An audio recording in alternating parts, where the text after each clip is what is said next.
Magandang araw po sa inyong lahat. Salamat sa binigay na pagkakataon na to upang makapagsalita ako. May paliwanag kung ano ba yung alternative learning system at sana ay makatulong ito sa ating lahat as we reframe yung pre-service teacher education curriculum. No? Salamat sa pagpapakilala sa akin kanina. At kakaiba sa ating bansa ay very strong ang ating batas, ang ating policies sa non-formal and informal learning. Nakalsa dito sa ating constitution na mayroong obligasyon ang Estado na magbigay siya ng non-formal, informal, and other forms of learning. Kasama dito ang para sa out-of-school study program. At sa palagay ko, dahil ito sa magandang karanasan ng ating bansa, sa adult and community education nung early 20th century and kahit before pa nung panahon pa ng Espanyol, may mga umiikot na at nagtuturo sa mga baryo, no? And then dahil signatory tayo ng Universal Declaration of Human Rights na naging klaro na ang edukasyon ay isang rights, isang karapatan at tayo ay nag-move towards inclusive education. At malakas na puwersa ito yung EFA, Education for All, at doon nalaman at binabantayan ang dropout rate sa iba't ibang bansa at ang ALS ay isang response ng Department of Education para sa ating EFA goals. Okay, dahil ang isang major objective ng ALS is to address the needs of out-of-school children, youth, and adults. Dapat malaman natin, isa sa mga tinuturo namin sa mga classes ay yung binabantayan namin yung dropout rate. So napakalaki po. Sabi nga nila, kung iipon natin lahat ng out-of-school children, youth, and adults, ay kasing laki ito ng mga bansa, kagaya ng Denmark, ganyan, And sa latest na EDCOM 2 report, very interesting na ang kanyang focus ay yung elementary age children. In the past, yung mga high school, ang tinitignan, mga older children, mga youth, pero sinabi ng EDCOM 2 na 5% ang out of school. At ang mga rason na binibigay dito ng PSA sa kanilang mga survey ay dahil sa kahirapan, naghahanap ng trabaho, at sa mga babae dahil sila ay nag-asawa or nabubuntis. At ang yung isang very puzzling na nakikita nilang reason for dropping out is lack of personal interest in schooling. Ang laki, minsan 40+% ang nagdo-drop out dahil sa kakulangan ng interest. At maraming intervention. Ito yung framework ng intervention na binibigay ng DepEd to address school leaving, yung class arrangement, dropout prevention program or DORP, mga ADM or tinawag na ngayong FLP at yung ALS. So hindi ALS kaagad ang sagot. So ang ginagawa, multi-shift classes para hindi masyadong malalaki ang classes, multi-grade para sa mga malalayong lugar ay makapag-aral yung mga bata, hindi na sila maglalakad ng kilometro at nagkaroon tayo ng batas sa itong ESC at saka pagbigay ng voucher. Kaya kung kulang ang space sa public school, yung mga bata pwede sila mag-aral sa private school. At ito yung mga iba't ibang dropout prevention program, yung 4Ps, ang isa nakita namin na malakas. Nagpunta kami sa Tawi-Tawi at kahit yung mga batang Sama Badjaw ay pumapasok dahil sa 4Ps. Home visitation, pag-train sa mga parents, sa barangay, mga remedial classes. Ayan yung ating aral program. Very strong ang kanyang possible na impact in preventing dropout. Yung mga ibang school, mayroon silang mga lodging arrangement, may work-study program, at mayroon pang adapt a student. And then ito yung ADM o tinawag na ngayon Flexible Learning Program. Marami tayong batas on ADM like yung Open High School, Rural Farm School, at yung may darating na DepEd order, wala pa siyang bilang. Ito yung Omnibus Policy Guidelines on the implementation of the flexible learning program. Ano? So makikita natin dito na ang pagpro-provide ng itong FLP ay maraming accommodations. Ano? Ito ay yung mga na-structured na alternative learning arrangement, gaya ng open high school, night high school, rural farm school, homeschooling, school-initiated intervention, education in emergencies, at yung rotational learning. No? So, dahil maikli lang yung panahon ko, hindi ko na i-discuss to. Magandang pag-aral, isama nyo to sa pagtuturo sa classes on alternative learning. At ito yung mga iba't ibang modalities na pwedeng gamitin ng mga programs na to. Okay? So ang mga batang nag-a-attend ng ADM ay ito yung mga children at risk of dropping out, o tinatawag na SARDO. So pag nagpapakita na may ginagawang fixed analysis, ina-analyze yung kanilang family, yung situation nila, kung nakikitang mayroon ng sign na magda-drop out sila, like laging magka-absent, or may nagkakasakit. So binibigyan na sila kaagad nilalagay sila sa mga program na ito, para matulungan sila at hindi sila tuluyang mag-drop out.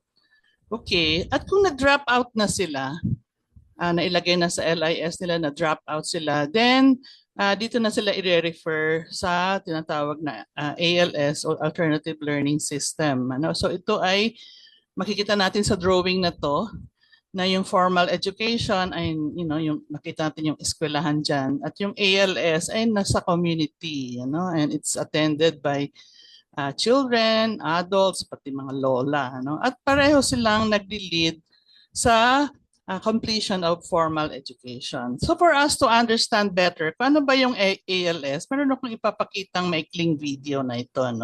Pansinin nyo, anong mga klaseng bata or estudyante, hindi lang bata, pati adults, ang pumapasok?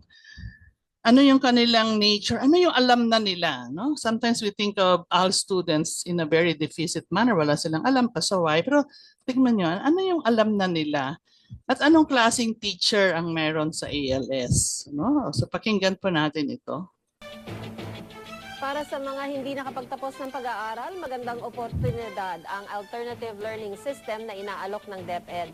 Walang pinipiling edad o estado sa lipunan para matuto. Ang kailangan lang baunin dito, determinasyon at pagpupursiging matuto. Narito ang report ni Michael Fahatin. Tinamad ka ba mag-aral? Napabarkada o bisyo? Sadyang salat sa buhay at walang pangtustos sa edukasyon.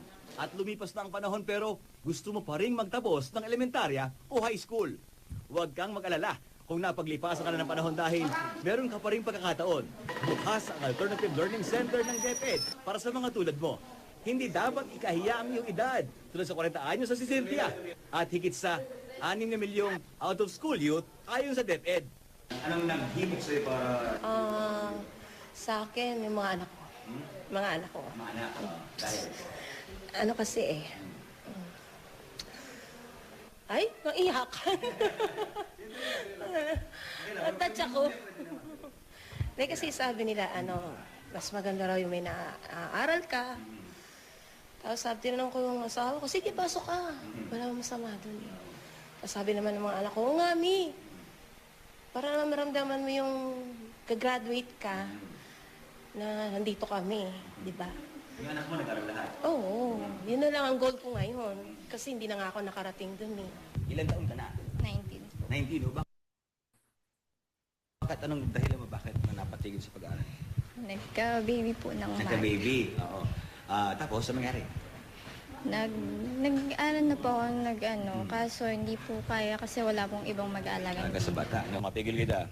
Anong sinusulat mo ba? Ito, Ano yan? essay Ang kahalagahan. ng edukasyon para sa akin. O ano ba ang kahalagahan ng edukasyon para sa'yo? Mahalaga. Dahil? Dahil para makapagtrabaho ka na malinis. Ba't ka ba natigil? Kasi lumayas ako sa ampunan eh. Bakit? Gusto ko mahanap magulang ko eh. Hanap mo na ba? Oo. Hanap mo na. Okay naman pala. Inabutan pa namin si Joven Peria, 16 years old. Mag-e-enroll sa klase ito. Ba't ka ba tumigil? Dahil din po sa mga pagsasayaw. Pagsasayaw, dahil? Nasanay po eh. Parang... Barkada. Opo. Sige. Aral ka na. Pasok ka na doon, sabi ni Sir. Ang alternative learning system ay tumatanggap ng mga kabataan at maging mga meron ng katandaan para ipagpatuloy ang natigil na edukasyon. Kahit yung test, libre din.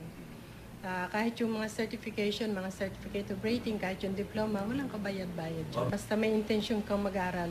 Wala na kaming hahanapin, nasan yung card mo, nasan yung ganito yung diploma mo, wala. Kahit yung Intention at determination lang. Yes. Tulad ng alternative learning center na ito sa Muntinlupa, halo-halo ang mga magkaklase. Tulong-tulong na binuo ng DepEd, lokal na pamahalaan at mga magagandang loob para sa mga nais mapaganda ang kanilang kinabukasan. Totoo yung sinasabi na ang alternative learning system, pwede sa puno, pwede sa garahe. Pero siguro naman kahit papano, kung meron naman resources, bigyan natin ng parte para naman yung mga bata, may maganda naman yung confident nila pagpasok sa loob ng ano. Parang school environment din. Yes. Ang mga guro may kapantay na dedikasyon din, tulad ni retired teacher Lola Edith Venter, na 73 years old na pero nais pa rin magturo, lalo na sa mga estudyanteng ito. Tuwan-tuwa ako, lalo na pag maganda nilang pangarap sa buhay ay maabot nila. At kung di ka pa rin makumbinsi kung gaano kahalaga ang edukasyon, kumuha ka ng inspirasyon at dedikasyon mula kay Rodelio Di Maniling, 34 years old, may cerebral palsy, gumraduate ng high school sa pamamagitan ng ALS at ngayon ay encoder na ng Learning Center. Anong pakiramdam na graduate ka at naitrabaho na? Masaya. Masaya, oo. Kasi, tumanda ako na hindi ako nakatapos lang. Pero ngayon tapos ka na. Opo. Saludo ko sa iyo, saludo mamaya sa iyo. Dapat lahat mag-aral, no? Opo. Michael Pahatin, GMA News. Okay, salamat. So makita natin dito na yung iba't iba, very diverse yung classes. At nakita natin yung effect nito. Like yung bata, sinanong siya, ba't ka nag-ALS para makakuha ng trabaho na disente? And then, nakita natin yung abilidad nila. Like yung batang yon, hinahanap niya yung parents niya. Yung isa, sumasama na siya sa mga sayaw-sayaw. So may mga work na sila. Yung isa, nanay siya at nakikita natin dito na nagiging second chance yung education, itong ALS para makapagtapos sila. So ito po yung mga parang ginawan ko ng drawing para makita natin yung framework or yung snapshot ng ALS. Okay. So dito, in terms of service providers, ang DepEd, pwede itong mag-provide ang NGO, mga foundations, LGU, yung kita natin dito sa barangay dito sa Quezon City, may mga ALS sila at yung LGU ang nagbibigay ng kanilang pasweldo. Mga HEIs, like kunyari itong New Era University na malapit sa amin, ang dami nilang mga ALS classes, mga CSO, and then, ito yung mga components ng ALS. So, meron siyang functional literacy and numeracy na i-discuss ko later isa-isa. Yung importance ng pagtuturo ng life skills, like paano maghanap ng trabaho, mga ganyan. And then, ito ay comparable sa K-12. Lalo na ay sa, kino-cover niya yung basic literacy, paano pagbasa, magsulat, elementary, junior high school, at meron na rin siyang senior high school. Meron siyang component, kunyari minsan yung EST, yung ALS EST, meron siyang component ng pagtuturo ng TechVoc.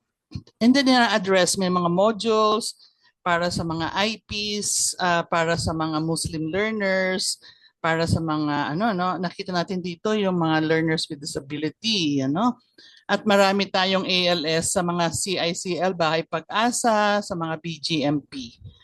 And nakalagay na dito yung micro-certification na sa bagong batas ng ALS at nagsimula na itong, nagkaroon na ng pag-aaral paano ito introduce. And then meron siyang challenge test na tawag or accreditation and equivalency test. At kung nakapasa na sila dito, sa elementary, pwede na silang mag-high school or sa high school, junior high school, pwede na silang mag-college. Noon, before nagkaroon ng K-12, pag naipasa nila yung A&E, pwede na silang tumiretso sa kolehiyo. Ano? And then, portfolio assessment na naging ginamit noong pandemic. Pero ang nasa batas, dapat itong dalawang paper and pencil and portfolio ay dapat magkasama. And then, various supports from the community, lalo na ang LGU. In terms of modalities, so meron siyang modular, independent, maraming mga ALS students na mga OFW, may online, face-to-face, at yung face-to-face usually mga once a week, ano? Nagmi-meet face-to-face. Yung iba, na pwedeng online, on their own. Pero pag malapit ng mag-exam, nag-aaraw-araw na. No? Depende rin sa provider. Usually mga 1 year ito, or minsan 2 years, depende kung kaya na ng estudyante. And then they take the A&E. Mayroon ding kasamang internship, lalo na kung may program in partnership with the industries. Workshop and then radio, TV instruction. So bago pa nauso ang radio-based instruction ng pandemic, ginagawa na to sa ALS. So ito yung according sa RA 11510, ito yung objective. Kung anong klaseng mamamayan ang gusto natin makita. And these are the credentials that they can receive. So pwedeng, kung di sila nakapasa, ALS Completion Certificate, kung nakapasa sila ng elementary, diploma, or junior high school, and then kung naipasa nila yung senior high school, meron na silang high school diploma. And sa mga micro-certification, pwede silang mayroong micro-certification. Kunyari, depende kung anong skill. Kunyari, time management, ganyan, teamwork. So, ayan. Okay? So, ayon sa batas, sa RA 9155, lumabas ito noong 1997, and then sa ALS Act in 2020, ang ALS is a parallel learning system to provide a viable alternative to the existing formal education instruction. So, kasama dito yung non-formal and informal sources of knowledge. Na-introduce ito noong 1999 nung panahon ni Erap Estrada. Ito yung kanyang major, yung kanyang accomplishment sa education. So tama kasi out of school siya, kaya ito talaga yung parang legacy niya. But before that, meron na tayong non-formal education sa 1982, pero hindi siya parallel sa formal. Parang extra lang siya. And so ito po yung mga mag-aaral. Makikita nyo dito yung mga larawan. Ang mga learners ay mga adults, out of school youth, children, and special cases. Ang mga classes nila ay multi-grade. Can you imagine yung isang ALS teacher mula kindergarten hanggang grade 10, tinuturuan niya. At iba-ibang subjects. So isang challenge to sa atin. Na paano natin ito-train yung mga eduk students so that they can handle itong multi-grade saka multi-subject classes. Okay, and then ang mga nagtuturo dito ay mga ALS mobile teachers and ALS instructional managers or ALS implementers. So itong mga IM, nagtuturo sila ng subject or maybe guidance counselor sila during the week, and then once a week, they handle ALS. And then sa ibang lugar, lalo na sa Mindanao, para teachers and mga volunteers, like yung minsan mga NSTP students, at kayo na nakita natin si Lola, mga retirees. Okay, so ito yung mga profile ng mga ALS learners, and their inclusion sa listahan na to is backed by various policy like sa Juvenile Justice natin and Welfare Act, yung mga CICL or yung mga at-risk ng mga children and youth, dapat mag-undergo sila ng ALS as part of their diversion program. Yung mga IP, yung mga batang nag-work, responsibility ng kanilang employer na ipadala sila sa ALS. At lalo na kung kasambahay sila.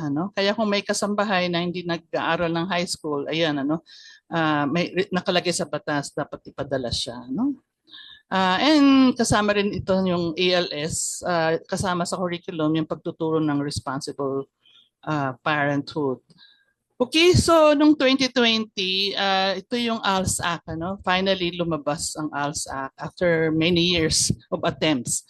So na-create yung Bureau of Alternative Education, dati BALS, Alternative Learning System, naging BAY. Ang mga teachers ay nabigyan ng equal opportunities, kapareho ng nasa formal, meron silang special hardship, transpo and teaching allowance. And then, ang maganda dito sa batas na to, mayroong directive that every LGU should have their own ALS Community Learning Center. And funding should come from SEF at mga private partners will enjoy tax incentive. It's multi-sectoral. Ito yung very pag-isipan natin and both of us na mayroong opportunity. Nakalagay doon sa ALS Act that the CHED shall likewise develop standardized and formalized ALS curriculum for a specialized degree in ALS teaching. Siguro kung meron na kayong certain autonomy, you can start this, kasi ginawa na namin to sa College of Education. But it's already a good gesture na sisimulan natin insert as a subject. Now let me talk about theoretical framework, kasi alam natin dapat ano ba yung theory na nag-i-inform, hindi lang yung effective ba to, ginagawa pa to sa ALS, kundi dahil because we are academician, we are researchers, especially if we have PhD, we are building theories, frameworks. Dapat alam, tuloy yung ating pag-aaral ng mga theories na to para mas ma-enhance natin yung pagtuturo. So ito yung some of the theories, yung funds of knowledge ni Putzales, Moll and Amanti, culturally responsive education. So dito, ano yung funds of knowledge? Ano na yung kaalaman? Ano yung mga cultural knowledge, IKSP? Ng mga estudyante ng ALS para doon na magsisimula, yung pagka-constructivist siya. So hindi sila titignan na porke nag-drop out, wala silang alam. Actually, sila yung yung mataas yung street smart sila. So aalamin mo. Kunyari yung bata kanina, nagsasayaw siya. So anong alam na niya sa physics? Anong alam niya sa pag-deal sa mga managers? Pag-work nila together, anong alam niya sa arts, so aalamin mo yun dapat, so yung funds of knowledge theory, yung asset based or capability approach ni Amartya Sen, na dapat we should not view them as deficient but resourceful. And then itong isang major na tinuturo sa mga ALS teacher, yung andragogy. So pedagogy is for children, mas transmissive siya. Andragogy, so we view adults, marami na silang karanasan and they are more self-directed. They want to learn. However, their learning should be purposeful, lalo na that if they have to pay for it or they have to allot time. And then adults learn from daily experiences, especially sa crisis moments ng buhay nila, sabi ni Ms. Rowe. So ano yung crisis moments na to? So you should, as a teacher, we should allow them to reflect on those crisis moments and to facilitate personal transformation. So yung kanina, learning from the learner. Yung isang cluster ng theories is learning for life and transformation.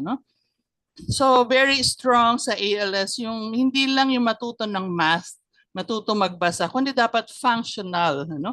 Kasi ang isang reason, ba't sila nagda-drop out? Ba't ko inaaral yan? Ano yung value ng integer? Paano ko magagamit sa buhay?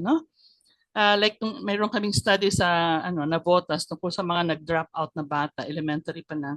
So anong gusto niya matutunan? Gusto niya malaman paano ba manghuli ng maraming isda, So dapat makita natin kung ano ba yung usefulness, ano yung function ng literacy, numeracy or arts or social studies sa kanilang buhay. So we should teach literacy, numeracy, and other contents naka-root siya sa real life to solve problems. Okay, and then isa naming very strong na tinuturo sa kanila ay yung popular education or critical pedagogy, critical literacy ni Paulo Freire. So kung nagtuturo ka sa kanila, ang isang hanapin mo ay yung generative themes. Ano ba yung mga topic na pag pinag-usapan nyo yun ay magsasalita sila. Kunyari sa mga nanay, so siguro yung issue ng paano kung nagkasakit yung anak ko or kung manggagawa, paano bang tumaas ang aming sweldo, yung aming benepisyo, no? Kasi yung ginawa ni Paulo Freire, naghanap siya ng generative themes. Kunyari, pinag-usapan nila, kunyari, if you're teaching, letter T, so maybe ang letter T nila is tinapay, or kasi importante yung pagkain sa kanila, no? Or trabaho, okay? So kung nagtuturo sila ng reading, hahanapin nila yung themes para magsalita, ano, kasi nga they come from yung culture of silence. How will they speak? And from Paulo Freire's experience, in a matter of 2 weeks of teaching in literacy, natututo silang magbasa kasi related sa mga hinaing, mga hugot nila, yung kanilang tinuturo, no? And then the use of popular media, paano to i-connect sa mga theater, sa arts, yung bagay na importante sa kanila, no? And then learning circles, small group discussion, dialogue, affirmative action, dapat may gawin sila, no? So if you're talking about the environment, hindi lang yung nasisirang ating kalikasan, dapat meron kasama sa lesson kung anong gagawin nila, no? Maybe susulat sila sa mayor or lilinisin nila yung ilog. Okay? So, according to Paulo Freire, education does not happen if there's no social change. So, education is social change. It's not just added knowledge. No?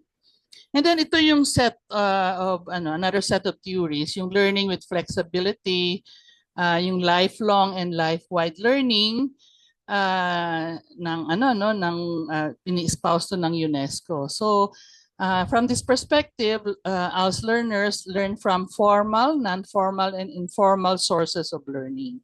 At ang kanilang pag-aaral is something na it is lifelong.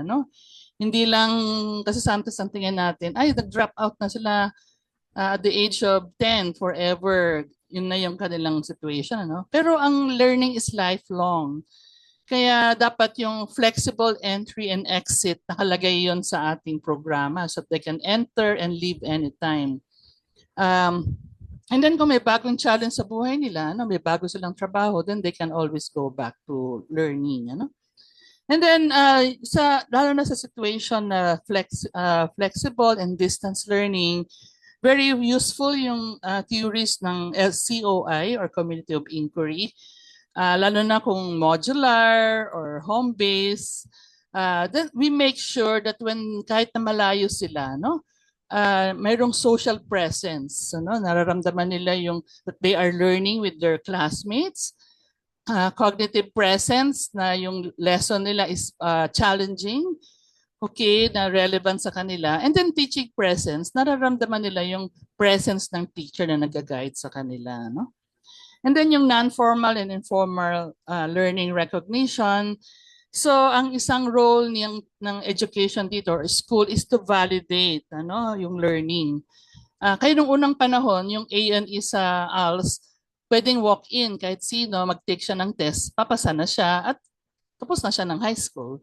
Kasi nga we recognize that sa UP, yung mga sa study ng mga estudyante ko, yung mga Xerox machine operators, binabasa nila yung mga sinisirox nila. So yung work is a source of learning and therefore the role of the school is to validate.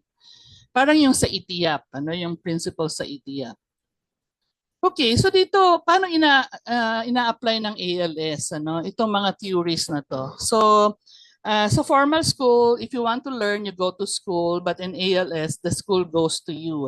Kaya dito, yung mga teachers, sumasakay sila ng kalabaw, ng horse, ng kabayo, mangka, habal-habal. And then they go to the LGU sa mga barangay. And time, kunyari yung isang ALS sa gabi kasi ang mga estudyante nila ay nagtatrabaho sa palengke. At yung minsan, may pinuntahan kaming ALS center, nasa gitna ng palengke yung ALS Learning Center nila. Kaya tuwing walang matumal ang negosyo or walang nagpupuntang customer, ayan. And then it is mediated by dedicated ALS mobile teacher. So maraming documentation tungkol sa kanila. So ito yung flowchart, community mapping. So yung teacher sila yung maghahanap ng learners, ano, in partnership with the barangay, nag-house to house sila kung sino yung mga hindi nakatapos ng elementary or high school. Pagpasok nila, mayroong functional literacy test kung makikita kung nakakabasa ba sila. And then, dahil adult learners sila, so mayroong individual learning agreement. Pipirmahan nila yan. Ano? Ito yung mga aaralin ko, ito yung uunahin ko. Ano? And then they will go through learning intervention. Ito yung mga regular classes. It can be online or face-to-face. And then may mga naka-insert na dyan na ibang programs relevant sa need nila. Depende din sa, sa teacher. And then mayroon silang mga assessment through portfolio, formative assessment, A&E. And then if they pass the test, they can proceed sa work, or they can take textbook classes with TESDA or other providers, and mag-bridging sila to senior high school and college, or from senior high school bridging to college. But if they fail the test, magre-review ulit sila, and then they will retake the test, or yung iba magte-take na ng PEPT, Philippine Education Placement Test, at babalik sila sa formal, or ADM, depende kasi yung ADM, kunyari open high school, ang ipapasa nila per level. So kunyari grade 7 and then exam ulit ng grade 8. Unlike itong A&E na one time big time, pag hindi ka pumasa dyan, then uulitin mo ulit. So depende sa sa needs nila. So ito yung ginagamit sa mapping. Ayan, pinapakita nila yung mga artista na pumasa ALS, and then ito yung kanilang curriculum. So mayroong life skills module, makikita natin dyan yung iba't ibang like financial fitness, ganyan, work habits. Then after itong life skills, ito na yung kanilang curriculum. So learning strand LS1, LS2. So parang pareho rin sa formal. Kailang mas functional yung framing niya. If you want to see the resources online, nandun lahat sa DepEd. Yung mga iba't ibang mga lessons, pati yung mga ALS TV at mga ibang contextualized materials. Ito po yung itsura ng kanilang mga modules. So na-revise ulit lately, funded by UNESCO. So ano ba yung functional literacy? So dito, nabanggit ko kanina, is the acquisition of appropriate verbal, cognitive, and computational skill to accomplish practical ends in culturally specific setting. So dito yung dinidefine niya, they can communicate effectively, they can solve problems scientifically, to think critically and creatively, sustainable yung use sa mga resources nila, maging productive, and meron silang sense of community and vision sa kanilang engagement sa kanilang lipunan at sa mundo. So kung titignan natin yung mga modules nila, makikita natin yung example ng functional literacy and numeracy. Kunyari, paano magbasa ng Meralco bills? So maraming lessons sa math naka-embed na dyan. Ang lesson, paano gumawa ng biodata? Ayan, yung lesson sa writing, comprehension, may math na rin. Mauri ng kooperatiba, paano mag-apply ng loan. So naka-link doon, interest nila yon kasi mag-start sila ng cooperative. And then sa estudyante ko, pag tinuturo ko to, pinapasulat ko sila, ano ba yung araw-araw na ginagamit ang literacy and numeracy sa mga ordinary na barangay. So ayan, lalo na, okay, pag nagpapasyon, panahon ng pasyon, nagbabasa sila ng pasyon. Pag caroling, ganyan, nagkumakanta sila, ganyan, caroling, yung kanilang kinita, kinocompute nila, So para doon pag nailista nila, nalaman nila, kasi before they teach ALS, talagang pupunta muna sila sa community, mag-i-immerse sila at titignan nila kung ano yung mga everyday practices para doon nila i-connect yung lesson. Ngayon, bago ako nagturo dito ngayon, para mas makita ko kung ano yung mga needs ng mga teachers, Nag-survey ako, ano, kasi may binuo kaming FB group ng mga ALS teachers. So tinanong ko, ano, kung ikaw, syempre ang mga teachers na to, sa formal schools na nag-aral, regular na eduk, so tinatanong ko, ano yung mga hindi tinuro sa inyo na importante pala dahil naging ALS teacher kayo? Kasi sa DepEd, kung mag-a-apply ka, dapat tinanong ka, are you willing to be assigned anywhere? So yes, ano, minsan ilalagay ka nila as ALS mobile teacher, ano? Or sa ano man, depende, ano, sa multi-grade. Yun yung mga parang ano, no, yun ang mga testing ground ng mga new ALS teachers, ano. And very interesting, itong group na to, 47 of them, karamihan ay mga bihasa na sa ALS. Okay? So ito yung mga sagot nila, no? So bago ka nagturo sa ALS, ano yung sana natutunan mo ng teacher training, ano, pre-service? Sabi niya, I wish I had learned more about flexible and contextualized teaching method that suit diverse learners. In ALS, I had to quickly adapt lesson for different ages, backgrounds, and learning needs. When I handled formal school learners during practicum, I used one approach, you know?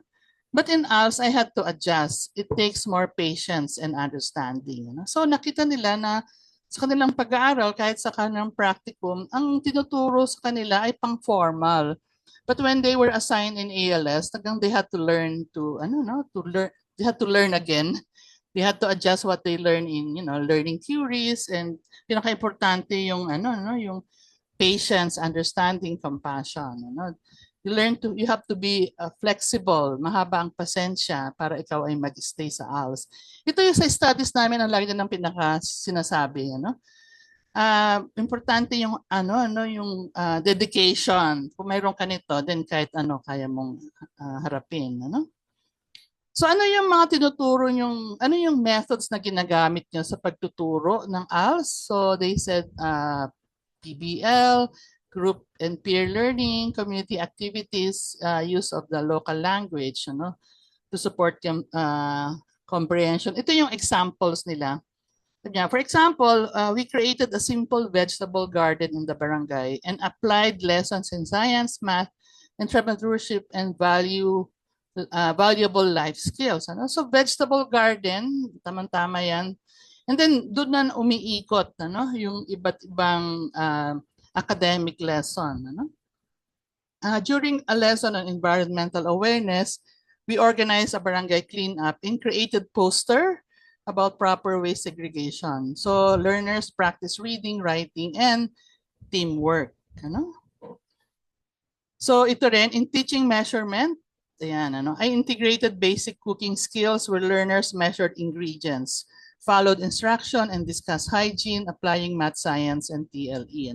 So remember, usually sa mga ALS classes, iisa lang yung teacher. Kaya meron siyang freedom na magkaroon ng ganitong activities. They learn best through relatable stories. So maraming nagsasabi nito, yung kwento. Ayan, kasi nga ang pinaka-major talaga ay parang i-build mo ulit yung kanilang paningin sa sarili nila kasi maraming dumaan sa trauma, marami nagkaroon ng tragedy sa buhay, So, sabi niya, I use a story of a farmer overcoming hardship to teach reading and values. Natuto na silang mag-comprehend ng story, and then it sparked a discussion on perseverance and work ethics. Then sabi ng isa, learners appreciate the flexibility of modules, but they still need regular interaction. I schedule regular check-in, face-to-face or online, where we discuss difficult topics, share reflection, or do mini assessment together. So, notice, ang pinipili niyang topics para sa group discussion, kasi nga modular individual work. Ano ba yung pinakamahihirap na topics? At yun ang kanilang ginagawa ng discussion and sharing of reflection. So, ito ang isang tanong, what are the best ways to train future ALS teachers? So sabi nila, future ALS teachers must undergo a series of training in handling multi-grade learners, and they should observe actual ALS classes. Kaya kahit kanina, kahit video lang, kasi ang hirap ma-imagine, Lalo na kung nag-aral ka sa isang private school, ibang estudyante, ano? Ang hirap ma-imagine kung anong itsura ng ALS classes. So you have to expose them. Then sabi niya, let future teachers do mapping, profile and recruit learners, ayan, and learn their mission as ALS teacher. No? So ginawa namin yan dati, no? Nag-house to house yung mga estudyante namin. It's really different from the formal setup. Co-teaching, ayan, ano, help teachers, especially in making learning materials. So yun, ano, isang output ng, kasi meron kaming EDUC 101, Alternative Learning Delivery System. So isang output nila, tumutulong sila sa teacher. Ano bang kailangan nyo? PowerPoint ba? Video? Ayan, ano, reviewer. Let the teachers know the unique mission of ALS because it's really different from the formal. They must not only learn what to teach but also how and why to teach. Ayan, ano, bakit mo ginagawa ito? Ito yung initiatives nila to facilitate learning. Ibang study naman to, ano? Lalo nung pandemic. Kasi very limited yung chance nilang magpunta sa community. Kaya sabi niya, yung di masyadong nakaka-online, sila ang inaabot ko at ginagawa ng paraan. Like yung isa kong PWD learner, dahil wala naman siyang cellphone, yung neighbor niya ng babait, siya ang taga-sulat at taga-abot ng lesson. Ano? So kita mo yung kaniyang, dapat maparaan sila. No? Sabi ng isang ALS supervisor, our teachers chop the modules into a small lesson. They contextualize the module using Sama Badjao.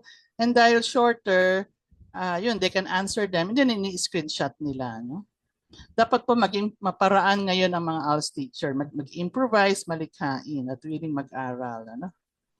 So ito, ang isang issue sa ALS ay dahil nga napaka-diverse. Imagine multi-grade. So ang isang technique na ginagawa ng teacher para alam niya kung nasaan sila, is sabi niya, to assess their prior knowledge, I engage in informal sharing of experiences before the session. Ano? Hindi alam ng estudyante, nagpe-pretest na pala sila, no? Meron na pala silang recognition of prior learning. So, ayan, yung isa naman, ang usually na ginagawa, minamap out yung K-10 competencies, elementary, high school. Ano ba yung common topics? And so they start the class with a discussion of the common topic or something generative. So, kunyari, may nangyaring baha, no? Generative. Ano ba yung may hugot sa kanila? Kunyari, buwan ng wika ngayon, may nangyaring election. So ano yung issues? So yun ang gagamitin mong yung paraan para maituro yung competencies and then magbe-breakout na sa modules. Okay, sabi ng isa, alam ko natututo na ang learner kung paano siya sumagot at paano siya nadadala sa lesson. Kapag siya nang nagbibigay ng topic at siya ang nagbibigay ng sagot, alam kong natututo na siya. No? So nakita mo dito yung kanilang view on formative assessment. Then ito yung exit assessment ng ALS. Like nabanggit ko na dati, may portfolio assessment sila. And then mayroon din silang revalida. Okay. Sorry po, work samples dapat yan. Ano? So dun sa portfolio, yung work sample, certificate nila sa training, seminar, revalida yung mga principal, mga educational leaders, ito-test, mayroong reading and comprehension test para hindi lang yung teacher ang nagsasabi na nakakabasa na sila.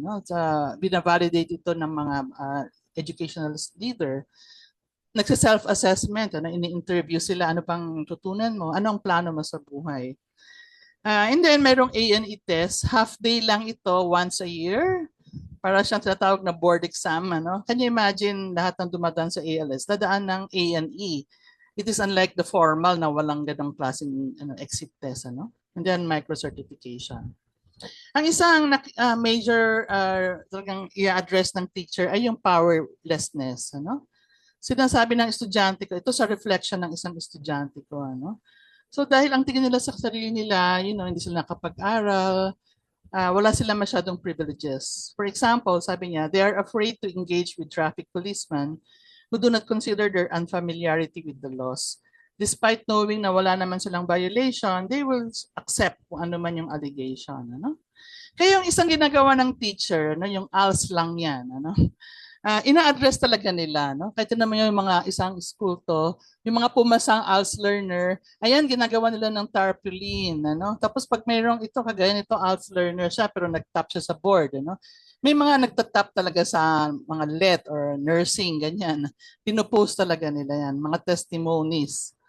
And then, dapat matuto silang mag-self-advocacy. Like ito, nung 2018, dahil mali yung ginamit sa A&E, maraming bumagsak, kaya nagkipag-dialogue, ano?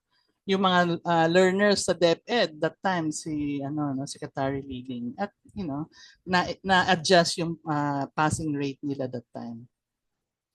Okay, so as we create our curriculum, our syllabus later on, dapat isipin natin, how can I teach content, ano?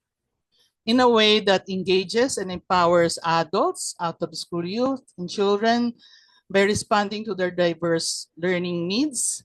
Okay, remember that kaya sila nag-aaral, gusto nilang immediate results. Ano? It could, in a way that connects with and affirms how learners think, speak, and apply different literacies in daily life while providing immediate practical benefit. For example, sinasabi ko sa mga estudyante ko, notice paano yung math nila. Di ba, kunyari, ikaw nagtitinda, tapos may sukli, mag-subtraction ka sa head mo. Pero sila, pabuo ang math nila. Kunyari, bumili ka ng 70 pesos, bibigyan ka ng 10, 70, 80, 90, 100. Yan ang sila subukli. Ano? Tapos yung isang estudyante ko, sabi ko, tignan mo paano mag-compute yung mga karpintero. Wala naman silang training sa engineering. At napansin nga niya, ano yung mga words na ginagamit nila to estimate. So you connect with how they apply academic theories sa buhay nila. It should generate dialogue and action by enabling learners to ask questions, share insight, and take meaningful steps. Dapat yung lesson mo talaga is, sabi ko nga, is relevant. It will invite them para magsalita. Kaya importante na yun, small group po na, maybe nahiya siyang salita sa class, so by partners, mga ganyan. And then, it should foster mutual support and collaboration and allows flexibility and place, time, modality, and provider of learning. So pwedeng siya yung independent learning, pwede magturo yung parents, lalo na kung sa home, sa bata, or sa community. So very flexible. So ito yung mga recommendation namin sa mga HEI or TEI nyo. Ito yung, maybe you can create a course like we have, yun nga, Edu 101. It's a 3-unit course. And then, pwede rin naka-embed yung ALS sa iba't ibang prof-ed topics like yung ginagawa natin ngayon. And then, you can have a BSE major in ALS or BSE minor in ALS. Or sa EDUC, sa amin, yung sa NSTP namin, yung LTS, naka-focus siya sa ALS. Ayan, sa BLP, Basic Literacy Program ng ALS. Ito yung ginawa namin sa UP. As a result of my participation nga doon sa ALSAC, doon sa study namin, nakita namin na mas strategic minor muna ang ALS kasi kailangan may major siya para yung student, doon siya, strong siya sa content. Okay, kanyari math major siya, ganyan, or kung ano man yung major niya, Filipino. So itong minor, mga subjects sa minor niya, mayroong foundations, numeracy, ayan, literacy, life skills, and then may classes sila sa social work and community development. Kasi ang ALS teacher para siyang social worker and teacher. So may iba't ibang track. Kunyari yung estudyante galing na sa ibang colleges, so paano siya maging ALS teacher? Okay, so ito po yung aking mga references, and Diyos mabalos, marami pong salamat.